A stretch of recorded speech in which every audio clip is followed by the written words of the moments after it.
Traffic alert to tell you about tonight as a major closure to several freeway ramps will impact travelers heading west towards Salt Lake International Airport. Yeah, news specialist Shara Park joins us live in Chopper 5 now with information we need to know to avoid being delayed. It's going to be a busy weekend, Shara.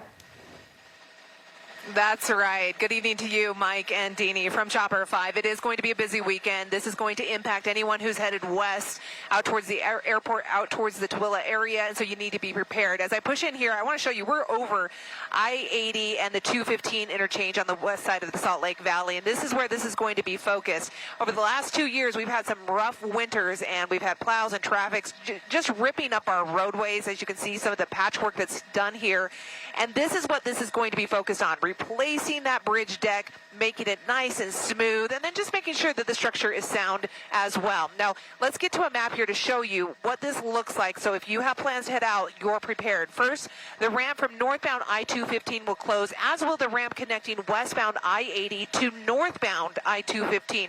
Both of these will close starting tonight at 8 o'clock.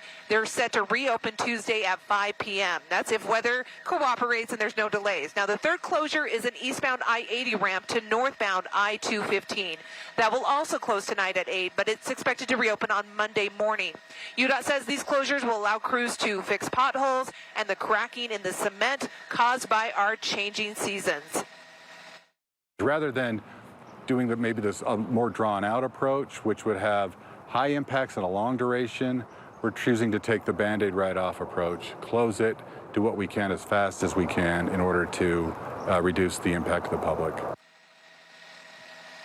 Now, in total, this summer, UDOT is making repairs on 62 bridges. 19 of those are bridges leading to the Salt Lake International Airport.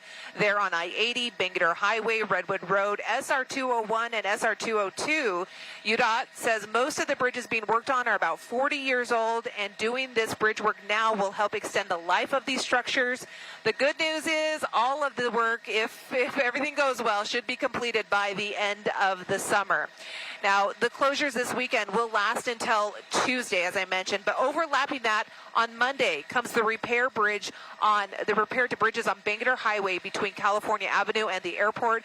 The highway will be reduced to one lane in each direction at different points through that process once that begins. So the best thing I can do, Deanie and Mike, is make sure, just to recommend, make sure you check UDOT's website or on their app before you're headed out. If you're headed in those directions, they will be updating those constantly to make sure that you are aware of the closures in your area. So that's the best advice I can give you. Check the app before you ever head out. We'll send it back to you. Yep, they're ripping that Band-Aid right off. All right, Shara, thank you. Okay.